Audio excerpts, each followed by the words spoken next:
Pourtant, ces Russes ne sont pas comme les autres. Leurs défauts et leurs vertus sont tellement imbriqués qu'ils passent facilement de l'un à l'autre. La générosité d'âme peut se transformer en insouciance, et la légèreté se transforme facilement en irresponsabilité, même par rapport à soi-même. Coco Chanel admirait les Russes. Elle disait que parmi eux, il y avait beaucoup de personnes vraiment talentueuses et belles, obligées de fuir le feu de la Révolution. L'une de ses amies était Missia Sert, une pianiste d'origine polonaise et amie de nombreuses personnalités. Missia Sert était mécène de nombreux peintres, poètes et musiciens du début du XXe siècle. Gabrielle Chanel était fascinée par l'aisance sociale, la culture et la générosité de Missia. De nombreux émigrés russes étaient fréquemment invités dans le salon de Missia à Paris. C'est là qu'elle a présenté son ami Gabrielle Chanel à Sergueï Diaghilev, le plus célèbre impresario russe. Sergueï Diaghilev est un organisateur de spectacles, critique d'art, protecteur des artistes, impresario de ballet russe.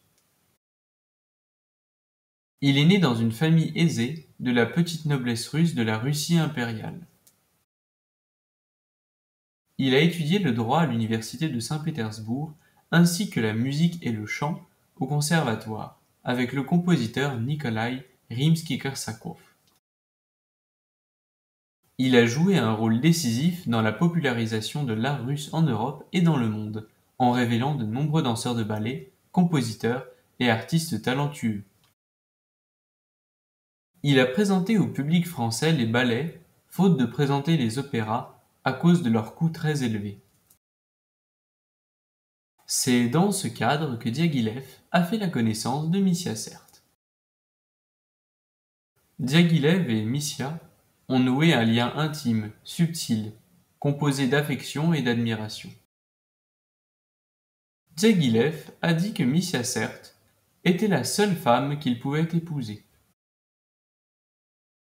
Lors de la première rencontre de Diaghilev avec Chanel, elle a été outrée de voir comment un homme aussi sophistiqué pouvait être si mal habillé. Le terme exact employé par Chanel était de se fagoter. Au contraire, Missia était si inspirée de Diaghilev qu'elle ne faisait pas attention à ces petits détails comme les épingles de sûreté sur son pantalon. Si Gabrielle a l'art de se rendre attirante, c'est que prenant un soin extrême de son apparence, elle se montre aussi critique, aussi exigeante à l'égard d'elle-même que des autres. Missia Sert. Chanel a très vite compris les avantages qu'elle pourrait tirer de son rapprochement avec Diaghilev et ses ballets russes. Elle a appris que Diaghilev avait envie de remonter le Sacre du Printemps dans la nouvelle chorégraphie et qu'il avait besoin d'argent. Le Sacre nécessitait une troupe de 60 personnes et un orchestre de 120 musiciens. Coco Chanel a décidé de se passer de la bénédiction de Missia et d'aller voir Diaghilev pour lui proposer son aide financière. Elle s'est fait annoncer chez Diaghilev qui logeait à l'hôtel Continental en face des Tuileries.